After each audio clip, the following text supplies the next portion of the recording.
प्रियो, प्रभु यीशु मसीह के नाम से आपको सलाम। और आज का हमारा विषय है renewing the spirit of mind, मतलब मन के आत्मिक स्वभाव को बदलना। कलीसियों की पत्री उसका दूसरा अध्याय उसके 10वें वचन में लिखा है कि हम पूरे कंप्लीट है, हम कंप्लीट है, ऐसा परिपूर्ण है, ऐसा लिखा है। हमें कोई कमी घटी नहीं है, ऐसा लिखा है कलीसियों की पत्री उसका दूसरा अध्याय उसका 10वां वचन। इब्रानी की पत्री उसका 10वां अध्याय उसका 14वां वचन में लिखा है कि हम सिद्ध किए गए प्रभु यीशु मसीह के एक बलिदान के द्वारा हम सिद्ध किए गए, ऐसा लिखा है। इफिसियों की पत्री उसका 4था अध्याय उसका 24वां वचन में लिखा है कि हम प्रभु यीशु मसीह को पहन लें, क्योंकि हम परमेश्वर की प्रभु यीशु मसीह में धार्मिकता है। हम प्रभु यीशु मसीह में परमेश्वर की पवित्रता है। इफिसियों की पत्री उसका 4था अध्याय उसका 24वां वचन में लिखा है कि हम परमेश्वर की धार्मिकता है, हम परमेश्वर की पवित्रता है। इब्रानी की पत्री उसका 8वां अध्याय 8 से 12 में लिखा है कि परमेश्वर कहता है कि उन दिनों में मैं इज़राइल के साथ ये अपनी वाचा बनाऊंगा।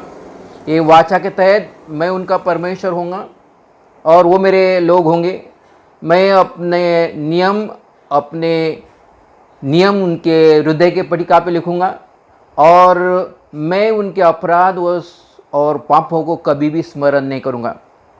और इब्रानी की पत्री उसका 10वां अध्याय 16 वचन में भी लिखा है कि परमेश्वर कहता है कि मैं उनके प्रेजेंट, पास्ट और फ्यूचर अपराधों को माफ़ किया है, मैं उनको कभी स्मरण नहीं करूंगा।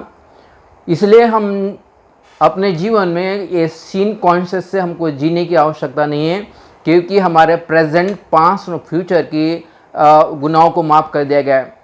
हम परिपूर्ण हैं, हम सिद्ध है, ऐसा लिखा है। कलीसियों की पत्री उसका दूसरा अध्याय उसका 10वां वचन में लिखा है कि हम परिपूर्ण हैं। इब्रानी की पत्री उसका 10वां अध्याय उसका 14वां वचन में लिखा है कि हम सिद्ध है, क्योंकि प्रभु यीशु मसीह ने अपना बलिदान दिया और एक बलिदान के द्वारा हम पर्याप्त है हमारे लिए कि हम सिद्ध किए गए हैं। इफिसियों की पत्री उसका 4था अध्याय उसका 24 वचन में भी लिखा है कि हम परमेश्वर की धार्मिकता है, हम परमेश्वर की पवित्रता है। इतने सारे वचन होने के बावजूद भी हम आत्मिक जीवन में तरक्की नहीं कर पाते। इसका कारण यूहन्ना की तीसरी पत्री उसका दूसरे वचन में लिखा है। यूहन्ना कहता है कि तुम्हारी आत्मिक उन्नति ये तुम्हारे प्राण की उन्नति पर निर्भर करती है। हमारा जो प्राण जैसे उन्नति करता है और जैसे हमारे प्राण की उन्नति होती है, वैसे ही हमारे आत्मा की भी उन्नति होती है, आत्मिक जीवन की उन्नति होती है। हमारे प्राण में हमारा माइंड है, हमारे प्राण में हमारा विल है। माइंड मतलब मन है, विल मतलब हमारे इच्छा शक्ति है, और हमारे इमोशंस हैं मतलब हमारे भावना है। यहाँ पर लिखा है कि जैसे हम अपने मन की तरक्की करते हैं, मन की उन्नति करते हैं, मन का नवीनीकरण करते हैं, जितना अधिक हम अपने मन का नवीनीकरण करते हैं उतनी हमारी अधिक आत्मिक उन्नति होगी, ऐसा यूहन्ना कलीसिया को कह रहा है। तो प्रियो, आज का जो हमारा विषय है कि renewing the spirit of our mind, हमारे मन के आत्मिक स्वभाव को बदलना, क्योंकि हमारे मन के आत्मिक स्वभाव को बदलने के द्वारा हमारी आत्मिक उन्नति हो सकती है। और हमारे मन को बदलना, और मन में दरअसल दो भाग है। एक को बोलते हैं कॉन्शियस माइंड और दूसरे को बोलते हैं सबकॉन्शियस माइंड। और कॉन्शियस माइंड का काम है कि हमेशा इन्फॉर्मेशन हमेशा रिसीव करना। जब भी कोई शिक्षा हमारे पास आती है, हो सकता है वो गलत शिक्षा है, वो भी हम रिसीव करते हैं, क्योंकि कॉन्शियस माइंड का जो काम है ये इन्फॉर्मेशन रिसीव करना। गलत शिक्षा अगर है तो वो भी उसको रिसीव करता है। कोई हमारे नकारात्मक अगर अनुभव है वो भी उसको रिसीव करता है। हमारे जो नकारात्मक जो विचार है, जो कल्पना है, उसको भी वो रिसीव करता है। और हमारे जो नकारात्मक जो आइडियाज़ जो है उसको वो रिसीव करता है। ये है जो कॉन्शियस माइंड का एक काम है, कोई भी इंफॉर्मेशन रिसीव करना। लेकिन ये इंफॉर्मेशन रिसीव करने के बाद ये इंफॉर्मेशन कॉन्शियस माइंड में नहीं रहती, लेकिन ये इंफॉर्मेशन ये सबकॉन्शियस माइंड में ट्रांसफ़र हो जाती है। क्योंकि सबकॉन्शियस माइंड जो है ये एक डेटा बैंक का काम करता है, हार्ड डिस्क का काम करता है। जैसे कंप्यूटर में जैसे हार्ड डिस्क होती है, वैसे भी ये सबकॉन्शियस माइंड जो है ये हार्ड डिस्क का काम करता है। जो भी इंफॉर्मेशन कॉन्शियस माइंड ने रिसीव की है वो इंफॉर्मेशन पूरी की पूरी ये सबकॉन्शियस माइंड में स्टोर हो जाती है। और जब जब भी हमको ज़रूरत पड़ती है, जब जब भी ये कॉन्शियस माइंड को ज़रूरत होती है, तो ये कॉन्शियस माइंड ये इंफॉर्मेशन सबकॉन्शियस माइंड से निकाल लेता है। और ये सबकॉन्शियस माइंड में नकारात्मक विचार है, नकारात्मक शिक्षा है, कोई हमारे नकारात्मक आइडियाज़ है, हमारे नकारात्मक अनुभव हैं, तो ये जो स्टोर हुए हैं उसके कारण हम आत्मिक उन्नति नहीं कर पाते। और इफिसियों की पत्री उसका 4 अध्याय उसका 23 वचन में पौलुस इफिसियों की कलीसिया को कहता है कि प्रियो तुम B renewed in the spirit of your mind.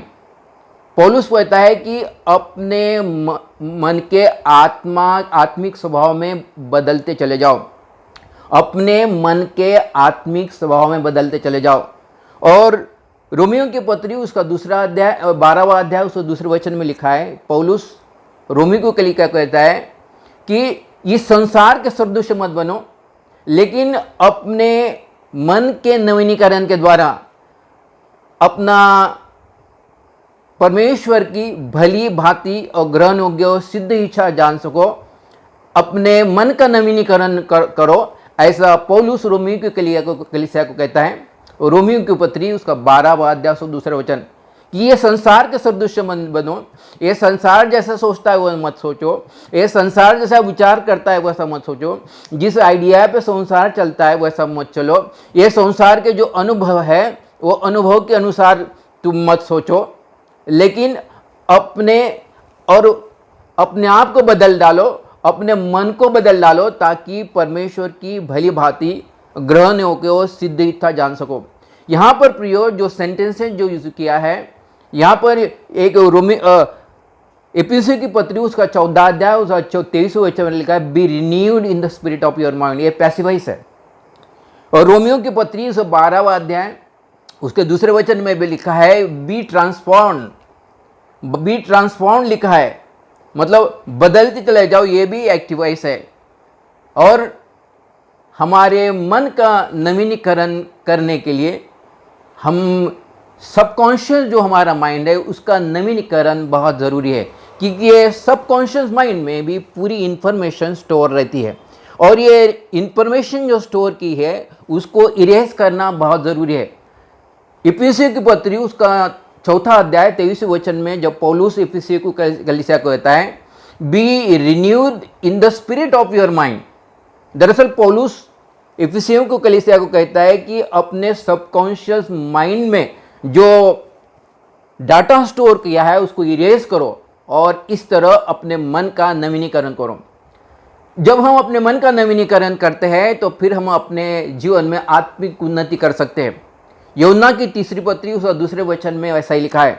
यूहन्ना कहता है कि जब तक हम अपने प्राण की उन्नति नहीं करते तब तक हमारी आत्मिक उन्नति नहीं होती, और हमारे प्राण में हमारा मन है, हमारा विल है और हमारी इच्छा शक्ति है। और उसमें विशेष बात जो है ये जो हमारे मन का नवीनीकरण करने की आवश्यकता है। जब हम अपने मन का नवीनीकरण करते हैं तो उसका असर हमारे विल पर भी होता है, हमारी इच्छा और परमेश्वर की इच्छा मेल खाने लगती है, और मन के नवीनीकरण करने के द्वारा हम अपने जीवन में आत्मिक उन्नति कर सकते हैं। तो प्रियो, हमारे मन का नवीनीकरण करना मतलब हमारे जो सबकॉन्शियस माइंड में जो डेटा स्टोर किया है उसको इरेज करना, और ये डेटा जो है वो इरेज करने के 5 स्टेप्स है। तो आज हम वो 5 स्टेप देखते हैं कि हम अपने मन के नवीनीकरण को कैसा कर सकते हैं। पहली जो स्टेप जो दी है योशू की पुस्तक उसका 1 अध्याय उसका 8वें वचन में परमेश्वर ने ये बातें योशू को कही। मूसा की मौत होने के बाद, मृत्यु होने के बाद परमेश्वर योशू को कहता है कि मैं तुझे एक अपने प्रभावशाली या कामयाब होने का एक मंत्र बताता हूँ, एक खूबी बताता हूँ, और वो कहता है कि व्यवस्था की पुस्तक तेरे चित्त से वो जल ना होने पाए, उस पर दिन रात मनन किया करना, उस पर दिन रात ध्यान दिया करना, और उसमें जो कुछ लिखा है उसके अनुसार करने की चौकसी करना, और ऐसा करने से तू प्रभावशाली होगा और तू कामयाब होगा। यहाँ पर परमेश्वर योशु को कहता है कि ये व्यवस्था की पुस्तक तेरे चित्त से ओझल ना होने पाए। यहाँ पर जो व्यवस्था की पुस्तक परमेश्वर का जो वचन है उसको पढ़ने के लिए वो कहा गया है, उसका अभ्यास करने के लिए, उसका अध्ययन करने के लिए कहा गया है। हम परमेश्वर के वचन का अभ्यास करें। हम पढ़ सकते हैं, ऑडिबल बाइबल भी है, हम ऑडियो बाइबल भी सुन सकते हैं, लेकिन कई बार जब हम पढ़ते हैं, जब कई बार हम ऑडियो बाइबल सुनते हैं तो कुछ कुछ बातें हमको समझ में नहीं आती है। तो इसलिए ज़रूरी है कि कुछ अभिषिक्त टीचर्स जो है, अभिषिक्त शिक्षक होते हैं, वो जब बताते हैं तो बातें हमको समझ में आती है। तो प्रिय, पहला स्टेप है कि ये व्यवस्था की पुस्तक तेरे चित्त से ओझल ना होने पाए। यहाँ पर लिखा है कि हम परमेश्वर का वचन का अध्ययन करें, उसका अभ्यास करें और सुने। कोई जो अभिषिक्त दास जो है, जो शिक्षा, जो अभिषिक्त जो टीचर है उसका सुने, ये पहला कदम है। और ऐसा ही योशु ने अपने जीवन में किया। अभी दूसरा जो कदम जो है, योशु को कहा था कि ये पढ़ना है, ये चित्त से, ये व्यवस्था की बातें तेरे चित्त से न ओझल होने पाए, उस पर दिन रात ध्यान दिया करना। यहाँ पर लिखा है कि जो परमेश्वर का वचन हम पढ़ते हैं, सुनते हैं, उसको मेमोराइज करना है, उसको याद रखना है, उसको मनन करना है। मनन करना मतलब जुगाली करना है, जानवरों के समान जुगाली करना है। जानवर अक्सर क्या करते हैं, जैसे गाय है, भैंस है, वो क्या करते हैं कि जो घास उनको मिलता है खाने के लिए, वो घास को जल्दी जल्दी खा लेते हैं, और खा लेने के बाद वो एक जगह पर शांत बैठते हैं, और शांत बैठने के बाद पेट में जो घास उनका स्टोर हो गया है उसको फिर से मुंह में लाते हैं और फिर धीरे धीरे चबा के उसको खाते हैं। वैसा ही हमको भी करना है, हमको परमेश्वर के वचन को मनन करना है। इसका मतलब जो परमेश्वर का वचन हमने ग्रहण किया है, जो हमने अपने मन में लिया है, अभी उसको फिर से उस पर मनन करना है, उसका जुगाली करना है, उसको बार बार मेमोराइज करना है, उस पर मनन करना है, उसके ऊपर विचार करना है। इसको बोलते हैं जुगाली करना। परमेश्वर का वचन लेने के बाद उसको भूलना नहीं, लेकिन उस पर मनन करना है, उसके ऊपर उसको मेमोराइज करना है। और योशु ने ऐसा ही किया है, क्योंकि परमेश्वर ने उसको कहा था कि ये व्यवस्था की पुस्तक तेरे चित्त से न ओझल न होने पाए, उस पर दिन रात ध्यान दिया करना, और उसमें जो कुछ लिखा है उसके अनुसार करने की चौकसी करना, क्योंकि ऐसा करने से तू प्रभावशाली होगा और तू सफल होगा। तो प्रियो, यहाँ पर परमेश्वर के वचन को पढ़ना ये पहला स्टेप है, उस पर मनन करना ये दूसरा स्टेप है। अभी तीसरा स्टेप, दूसरा करंथियों उसका 10वां अध्याय उसके 5वें वचन में पौलुस करंथियों के कलीसिया को कहता है कि हरेक जो विचार जो परमेश्वर के वचन के विरुद्ध खड़े होते हैं, वो नकारात्मक विचारों को मैं कब्जे में कैप्टिव कर लेता हूँ। पौलुस कहता है कि जो नकारात्मक जो विचार हमारे पास आते हैं उसका हमको खंडन करने की आवश्यकता है। हमको बोलने की आवश्यकता है कि ये जो विचार जो है उसको मैं रिजेक्ट करता हूँ, उसका मैं इनकार करता हूँ। हमको हमारे मुंह से बोलने की आवश्यकता है, हमको हम उसके विचारों को खंडन करने की आवश्यकता है। जब जब भी ये नकारात्मक विचार, जब जब भी नकारात्मक बातें, जब जब भी नकारात्मक शिक्षाएं, जब जब नकारात्मक आइडियाज़, नकारात्मक अनुभव जब हमारे सामने आते हैं, तो फिर उस बातों को हमको रिजेक्ट करने की आवश्यकता है, उसका खंडन करने की आवश्यकता है। ये तीसरा स्टेप है। अभी चौथा स्टेप, मत्ती रचित सुसमाचार उसका 6वां अध्याय उसके 10वें वचन में लिखा है कि प्रभु यीशु ने अपने चेलों को प्रार्थना सिखाई, और जब उसने अपने चेलों को प्रार्थना सिखाई, और मत्ती रचित सुसमाचार उसका 6वां अध्याय उसके 10वें वचन में लिखा है कि तेरी इच्छा जैसे आसमान में पूरी होती है वैसे ही तेरी इच्छा पृथ्वी पर पूरी हो। यहाँ पर हमको ऐसी प्रार्थना करना है कि पवित्र आत्मा कि तू जैसा चाहता है वैसा ही तू मेरे सबकॉन्शियस माइंड का नियंत्रण कर। तू मेरे सबकॉन्शियस माइंड में जो नकारात्मक बातें है, नकारात्मक शिक्षा है, जो नकारात्मक अनुभव है, जो आइडिया जो है, जो अनुभव जो है, उसको तू इरेज कर। ऐसा हमको प्रार्थना करने की आवश्यकता है। हम पवित्र आत्मा को ऐसा अनुमति दे, प्रार्थना करने के दरमियान हम पवित्र आत्मा को ऐसी अनुमति दें कि हम कहें कि पवित्र आत्मा, मैं तुझे अनुमति देता हूं कि मेरे जो सबकॉन्शियस माइंड में जो नकारात्मक बातें है, जो अनुभव है, जो शिक्षाएं है, उसको तो इरेज कर, क्योंकि तेरी इच्छा जैसे आसमान में पूरी होती है वैसे पृथ्वी पर भी हो। हम ऐसा कहें, पवित्र आत्मा को हम अनुमति दे। और यहाँ पर ये चौथा स्टेप है। और पांचवा जो स्टेप है वो है पहला करंथियों उसका 14वां अध्याय उसका 4था वचन। वहाँ पे लिखा है कि जब हम प्रार्थना करते हैं तो प्रार्थना करने के दो ही तरीके हैं, प्रार्थना के दो ही टाइप्स हैं। एक को बोलते हैं कि प्रेइंग इन द स्पिरिट, मतलब आत्मा में प्रार्थना करना, मतलब अपने समझ के द्वारा प्रार्थना करना, इसको बोलते हैं प्रेइंग इन द स्पिरिट। दूसरा प्रार्थना का तरीका है praying with the spirit. Praying with the spirit मतलब अनन्य भाषा में प्रार्थना करना। जब हम अनन्य भाषा में प्रार्थना करते हैं तो पहला करंथियों उसका 14वां अध्याय उसका 4थे वचन में लिखा है कि जो अनन्य भाषा में प्रार्थना करता है वो अपनी उन्नति करता है। अपनी उन्नति करता है मतलब उसके आत्मा की उन्नति होती है, उसके प्राण की उन्नति होती है, उसके शरीर की भी उन्नति होती है। उसके शरीर की उन्नति होती है, इसका मतलब वो उत्तम स्वास्थ्य बना रहता है। जो व्यक्ति अनन्य भाषा में प्रार्थना करता है, ऐसा पौलुस करिन्थी की कलीसिया को कहता है कि उसकी उन्नति होती मतलब उसके शरीर की उन्नति होती, उत्तम स्वास्थ्य उसका बना रहता है। उसके प्राण की उन्नति होती मतलब प्राण में जैसे मन है, विल है, इमोशंस है, हमारा मन का नवीनीकरण हो जाता है, क्योंकि पवित्र आत्मा भीतर से कार्य करना शुरू कर देता है।